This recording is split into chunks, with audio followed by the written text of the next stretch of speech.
Andrea. So good to see you today. Hello, hello. I'm so happy to see you, Kelly. Awesome. So before we get started, you want to just tell us a little bit about you and how we connected?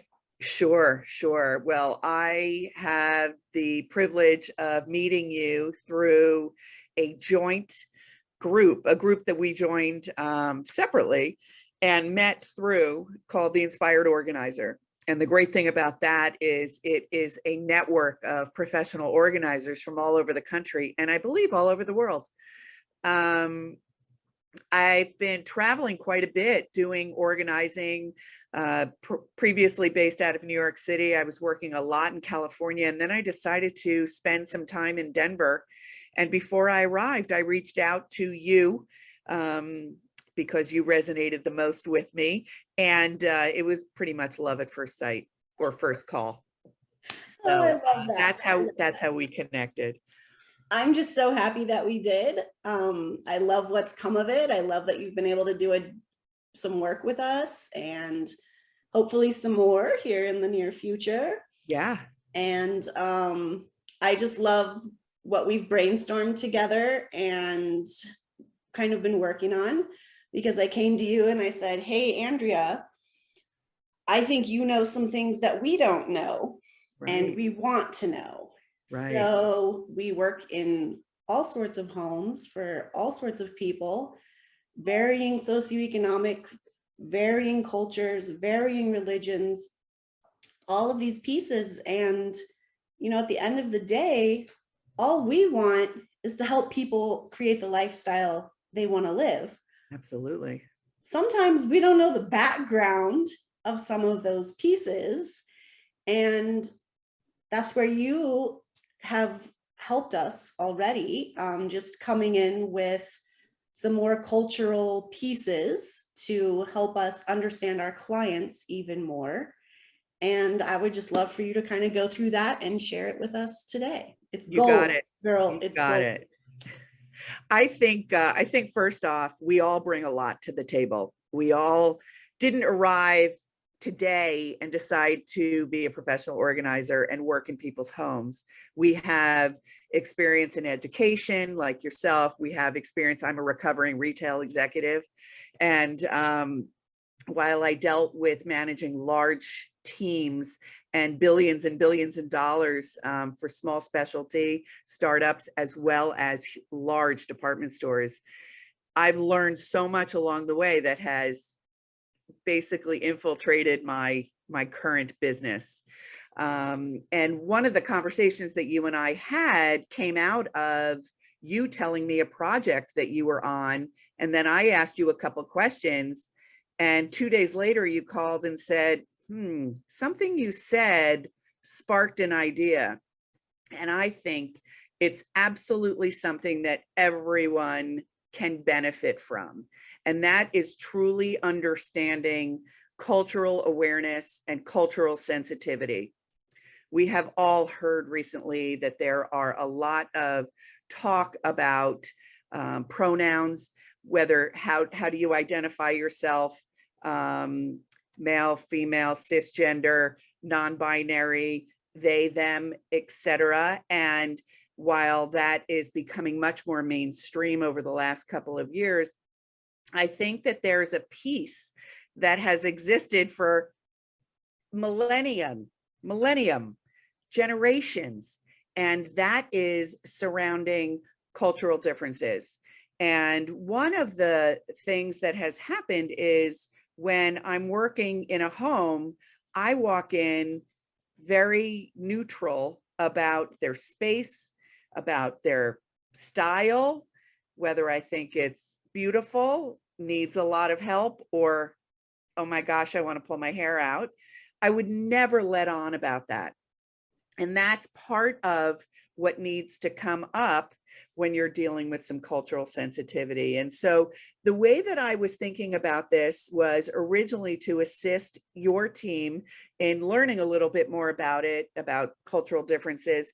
And I just pulled some definitions together and created one that says, it's about being aware that cultural differences and similarities between people exist, without assigning a value, positive or negative, better or worse, right or wrong. Again, I talked about when we go as professional organizers into people's homes for a consultation or even for the project, we don't say, oh my gosh, this place is a disaster. Oh my gosh, your style is so ugly. We would never say any of that.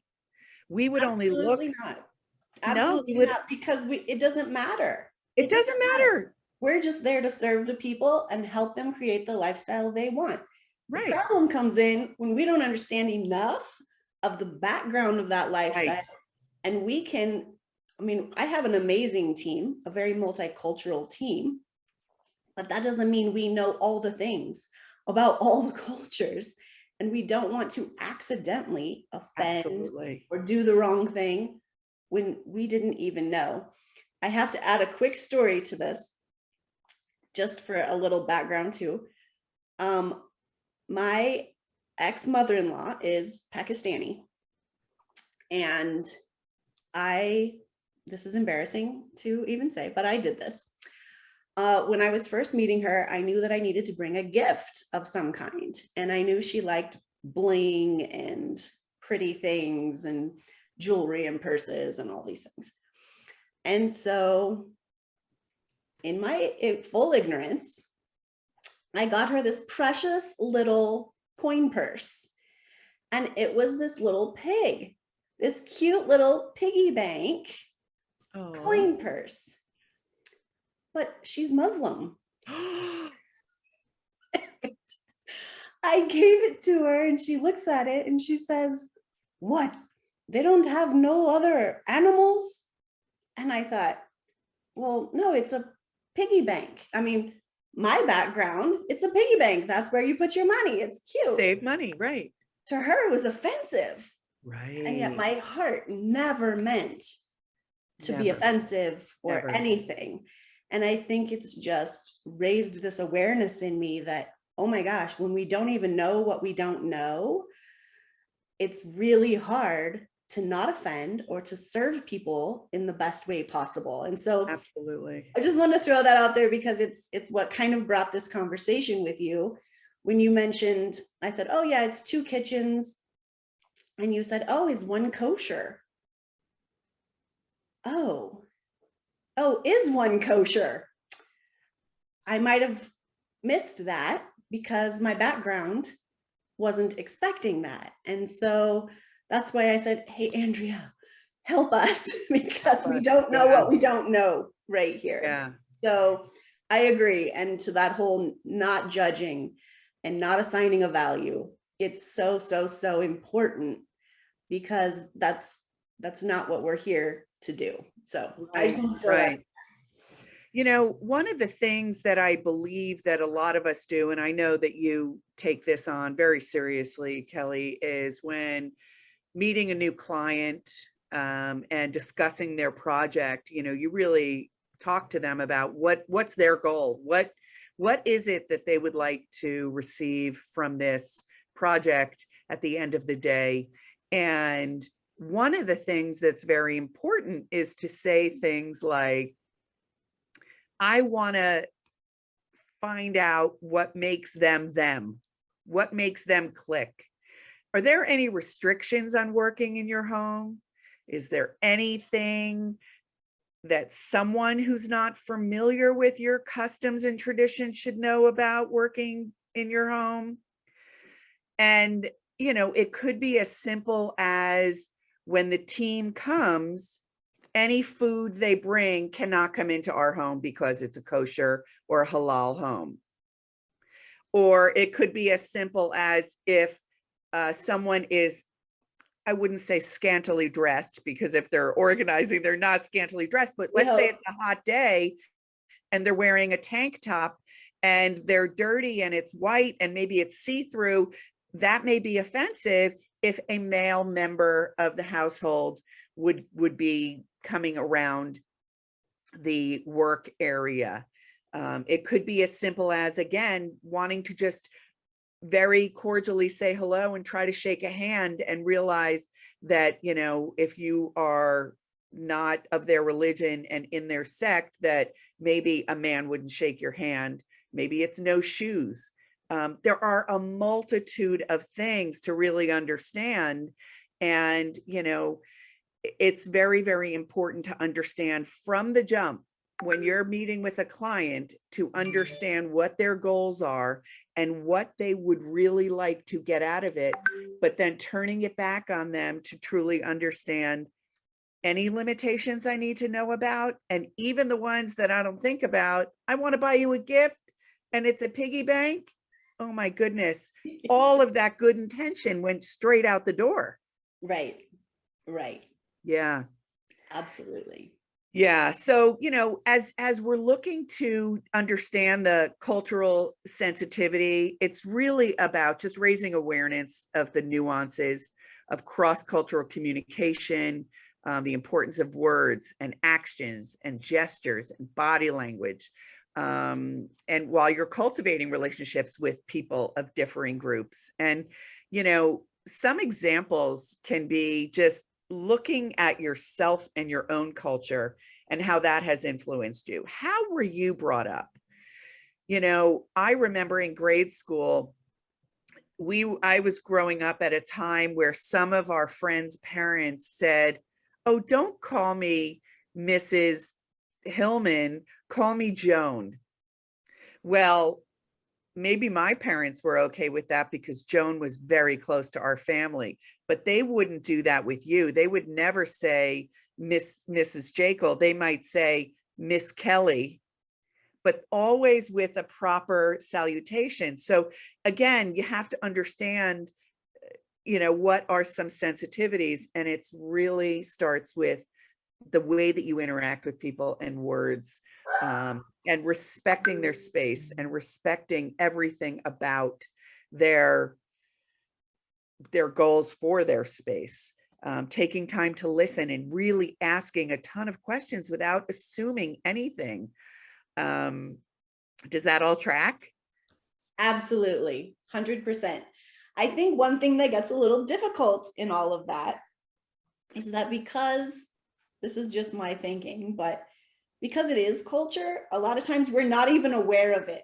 Absolutely. So if someone says to me, "Oh, what do I need to be careful of, etc.," I may be like, "Oh, everything's, just do you," or whatever.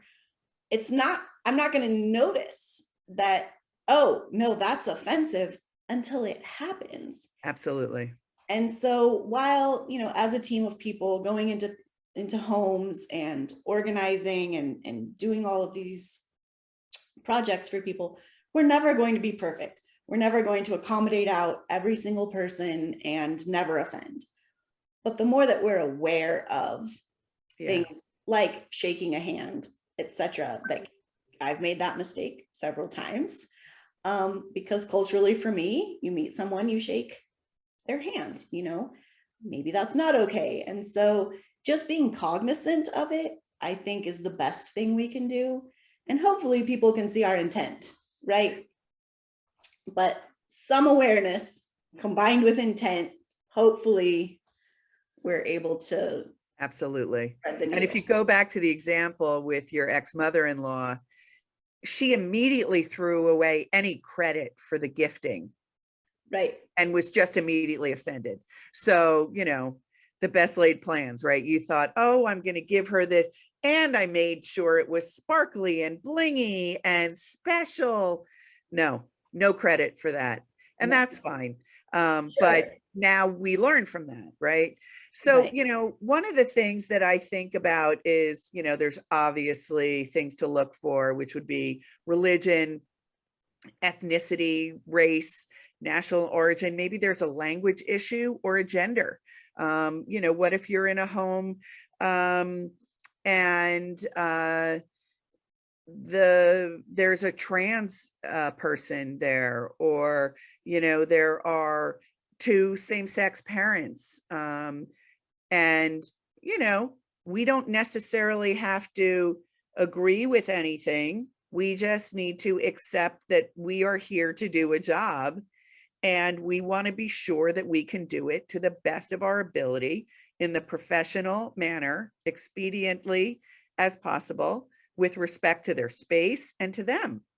Absolutely. And yeah, so it's, there could also be issues with like age or education or socioeconomic status, sexual orientation, mental or physical challenges. I've dealt with some folks that have had some physical challenges. So we want to make sure that you have cleared pathways and don't put a small rickety table on the way if someone has a wheelchair or a walker or a cane, or just needs, to have that space clear. So, those are just some of the things that I came upon. And when we talked, Kelly, it was specifically about that 2-kitchen project that you were working on. And it just triggered me because I grew up kosher and we had 2 of everything. We didn't have 2 kitchens, but we had 2 of everything. And one was on one side of the kitchen and one was on the other. And there are very specific rules. And even the foods that you eat and the timing of eating them. Now, those wouldn't necessarily come into play as an organizer. However, in working with some clients, I know very specifically how they have labeled the drawers for people who don't know and don't practice that this is for meat and this is for dairy and this glass dishware can work for either. And why is that? Like, can you tell me a little more about it? Because You I'm just know, not familiar. I don't claim to be an arbiter or an expert in this topic. However, there are, and I believe that it's not that dissimilar from halal, where you do not mix meat and dairy. And I think has to do with the way that the animal is slaughtered. Not That's that we halal. were Yeah. getting into that. But that is part of it. It is a cleanliness thing. And which is why, halal and kosher don't have any pork because they only have split hoof animals. And anyway, again, not an expert here by any stretch of the imagination, but just understanding that from the client. I did do a little research and I found that at one of the NAPO conferences in 2017, there was a presentation about organizing a traditional Jewish home. Really? Really. Love And I'll that. share that video with you at a later date. Not great quality video, but part of it is a little bit different because they're coming from organizing a traditional home to create it, something that most likely would be handed down from an elder in your community, whether it's your mother, your mother-in-law, a rabbi's wife, someone to show you how to set up the home. Now, I'm not sure that that's what an organizer would be assisting with, but it certainly helps to understand some of the limitations of working within the home. Like certain days of the week, you may not be able to work. We think, wow, we like to work Monday through Friday, but maybe some people say, oh no, I always work Saturday, Sunday because I have working professionals and they may want to be involved. Well, Saturday may not be a great day. Sunday may, because of the religious holiday. And you can Google all these religious holidays and put them on your calendar, especially as you're planning for future months. Again, not because you think every client will adhere to those religious holidays, but just so that you have it in your knowledge base. The awareness, right? The awareness of it. And that's really what this all is about. We're not experts. No. We're going to ask enough questions so that you can tell us how we can better assist you in achieving the goals of the space. Absolutely. Absolutely. Oh, I love it so much. Yeah. It's not rocket science, but I think a lot of people are often fearful about talking about things they don't know about. And I think if you rephrase it of, can you teach me? Can you share with me what, is different about your cultural? That may be such a big question. But if you say something like, is there anything I need to know about your traditions or routines in your household as I look to work through? So for example, if all of the candles are on one shelf on the bookshelf, they may not think it as clutter because they're using them every week and they want to have them available. But they may be happy to put it in a receptacle that maybe looks a little nicer and maybe stores them a little bit better and get them out of the store-bought box. So those are the kind of things. You don't want to do anything that might be taboo. You don't want to remove any artifacts or things like that. So it's Because truly, that would be zone one for one yes, corner. If they're yes, using it weekly, that's still zone one. For me, candles, that's a zone 2 or 3. I'm right, rarely going to touch them. right. And one thing that just keeps coming to me, and I'm like, do I say this? Do I not say this? But I'm just gonna say it. One of my big things, you can ask my team, one of my big things this whole time is I feel like in our industry, we are filled with blonde, white organizers. I almost wanted to name my company not just another blonde organizer. But there's a reason for that. Nothing against blondes. I am a blonde, No, right? no, But what I see portrayed a lot of the time is this idea that an organizer is going to come in and fix you, and they have their way and they're just going to come and implement their way for you, and it's going to work for you. And I just can't subscribe to that. I don't want to be that, because what we want to do is, hey, who are you and where are you? What's important to you? Let us help you create an environment that supports that lifestyle. absolutely. Whatever that looks like. How organized, I wrote a blog once about organized enough. Maybe you need micro organized, color coded, like I have behind me right here. And maybe that doesn't work for you. All these styles, it doesn't matter. Right. The style doesn't matter. It's that, are we meeting your needs? Are we creating the That's right. lifestyle you want? So I just think all of this conversation plays into that so much, because I think there's a lot of room for more sensitivity, more awareness, Right. and more knowledge, because we just need to know more to do better, right? Absolutely. You asked Absolutely. me if it was a kosher kitchen for the second kitchen, and it just struck me like, Right. how did I miss that? How did I And it not? was automatic for me. I didn't even think about it. Yeah.